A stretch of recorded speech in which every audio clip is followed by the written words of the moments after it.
Bueno, para terminar ahora sí ya las preguntas de nuestra hermana, vamos a ver que en la pregunta 25 va a responder, mientras él administraba la extrema unción, levantándole el velo que llevaba sobre el rostro apareció una luz tan espléndida como de una persona que ya goza de la visión de Dios, cosa que maravilló a todos los presentes, y sobre su frente apareció una estrella de oro con la cual quiso nuestro Señor manifestar la santidad de la vida de su sierva. En la pregunta 26 va a contestar. Antes de ser enterrada, se apareció en el convento de San Francisco de Guadalajara, a más de 20 leguas de esta ciudad, al padre Fray Juan de Tolosa, hombre de vida probada con el que a menudo se había aconsejado y el que había dicho que ningún hombre habría de ver sobre la tierra su rostro, a excepción de él, y le dijo, vengo a cumplir lo que he prometido. Id presto a Toledo, porque mi casa y la orden se encuentran en peligro de deshacerse. Dichas estas cosas desapareció. Dijo esto porque con su muerte se habían suspendido las tomas de hábito y velos en el mismo día en que las monjas debían recibirlo. En eso hubo división de opiniones entre los religiosos observantes de San Francisco y las compañeras de la Sierva de Dios por otra, de los dominicos y las monjas del convento de la Madre de Dios, entre las que habían vivido por tanto tiempo como ya se ha dicho, porque querían llevarse su cuerpo. Pero los franciscanos la enterraron en el convento de Santa Fe, donde permanece con mucha veneración hasta el presente. En la pregunta 27 responde, estando en vida, doña Beatriz, una madrugada encontrándose en oración, vio la lámpara del Santísimo apagada, sin intervención de mano alguna. Se encendió y oyó una voz suave que le dijo, tu orden será como esto que acabas de ver, casi toda se disolverá después de tu muerte, pero como la iglesia de Dios fue perseguida al principio y más tarde fue exaltada y floreció, así tu orden florecerá y se multiplicará por todas partes del mundo, pero antes será perseguida por amigos y enemigos, y padecerá tantas dificultades que muchas veces parecerá desolada. Todo esto se cumplió según lo que se había dicho a la sierva de Dios. Cuando llegó el padre Tolosa, calmó los ánimos y dio los hábitos y velos a las 12 compañeras de la sierva de Dios, bajo el nombre y título de la Purísima Concepción, conforme a la bula de concesión. Desde aquel día, el dicho convento dejó el nombre de Santa Fe y se llamó de la Concepción. Después, sin embargo, se dieron muchas persecuciones, tanto es así que parece un milagro la conservación del convento y orden, pero así se cumplió lo que se había revelado a la sierva de Dios y fundadora. Las religiosas se propagaron por toda la cristiandad, permaneciendo esta casa como cabeza de la orden y como madre fundadora Beatriz de Silva. En la pregunta 28 responde, después de la muerte de la sierva de Dios, hubo enfrentamientos entre franciscanos y las monjas de una parte, y los dominicos y las monjas de Santo Domingo el Real por llevarse el cuerpo de Beatriz.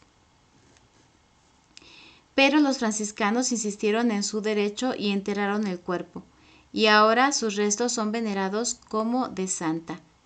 La abadesa de este convento, Felipa de Silva, llevó su cuerpo al convento de la Madre de Dios con 2 primas suyas. Lo conservaron y no querían devolverlo al de la Concepción por su devoción que le tenían, hasta que la abadesa Catalina Calderón obtuvo un breve de su santidad a fin de que se diese el cuerpo en un tiempo de 3 días, como de hecho aconteció. Colocaron los restos en el coro de este convento, donde permanecieron hasta que la princesa Ascoli, duquesa de Terranova, hace 18 años hizo un nicho muy hermoso en el que fueron colocados los dichos restos por la devoción que le tenía. Este traslado lo hizo el reverendísimo padre Fray Juan de Guzmán, que era el provincial de la provincia de Castilla y después obispo de Canarias, arzobispo de Tarragona y murió siendo arzobispo de Zaragoza. En la pregunta 29 va a responder, cuando se abrió la urna salió un olor sin comparación con nada de este mundo. La persona que la abrió dijo que no se atrevía a acercarse a aquellos huesos porque eran de santa y que llamasen a un sacerdote que hiciera la traslación.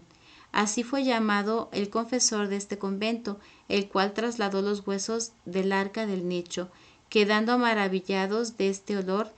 el provincial y los frailes que allí se encontraban con las monjas. En la pregunta 30 responde: los huesos de esta beata fueron apreciados por las personas religiosas y seglares como de persona que goza de Dios, y han invocado a Dios para que por su intercesión les concediese gracias a sus trabajos y enfermedades, y dicen que nuestro Señor se las concedió. En la respuesta a la pregunta 31 va a contestar: hace unos 30 años, encontrándose próxima a la muerte doña Isabel de Peralta, religiosa de este convento y abadesa, tía de esta testigo, pidió con mucha fe a una religiosa de probada y santa vida, que todavía vive, que le encomendase a Dios. Ella fue al lugar donde estaban los huesos y reliquias de la fundadora, sierva de Dios, y pidió a nuestro Señor que por su intercesión consiguiera la salud de la enferma. Enseguida curó, y por eso la susodicha tía suya, esta testigo, y la religiosa que hizo la oración, y todos los que lo supieron lo creyeron como milagro que nuestro Señor hizo por intercesión de su sierva doña Beatriz de Silva. Añadió que hacía unos 26 años, andando por el convento con Leonor de la Cuadra, religiosa de este convento ya difunta, y con el doctor segoviano, médico ya difunto, vio que sobre un lecho donde estaba el libro antiguo que habla de las obras y vida y orden de esta santa fundadora, que lo había recogido para copiar un capítulo, ardía la manta y un velo. Dicho libro se encontraba bajo la manta y el velo. Llegó el médico y apagó el fuego y tomó el libro, que no había sufrido ningún daño del fuego, salvo una hoja en blanco de pergamino que se había quemado un poco. Las religiosas, creyendo esto un milagro obrado por Dios por intercesión de su sierva. Añadió que hace unos 8 años, encontrándose doña Juana de Leiva, abadesa de este convento, hija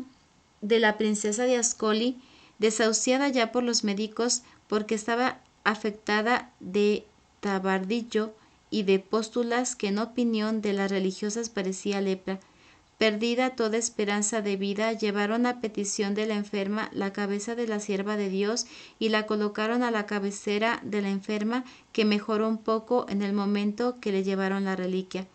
pero la habían sangrado, por lo que los médicos no le creyeron que fuera un milagro, sino efecto de la medicina, y perdieron la esperanza de sanarla, y las monjas decían que ya moría. Volviendo a pedir la enferma la cabeza de la fundadora, se la llevaron y se le acercaron a la cabecera, que mejoró enseguida sin necesidad de médico ni medicinas. Esta testigo, por ello y por toda la comunidad, lo juzgaron milagro, que nuestro Señor había hecho por intercesión de su sierva Santa Beatriz de Silva.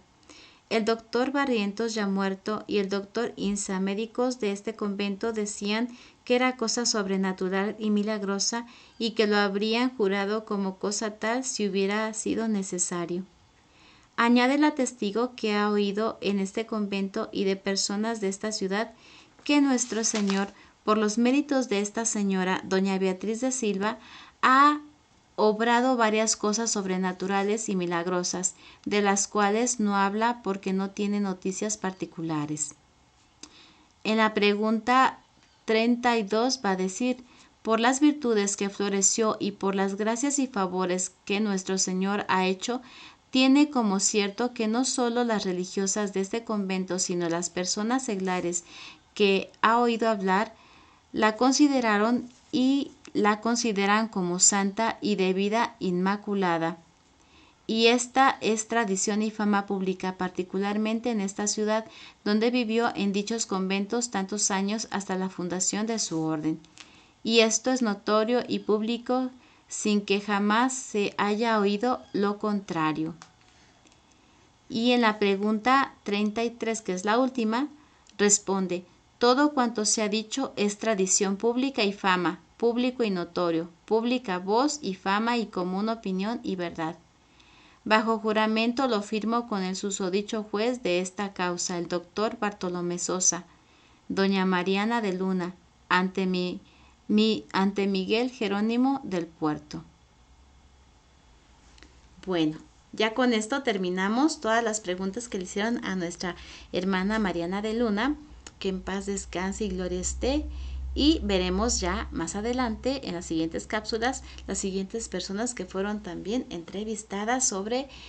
los sucesos de vida y milagros y la historia de la fundación de nuestra orden. Dios te bendiga y gracias por estar escuchando esta maravillosa historia y ojalá que estas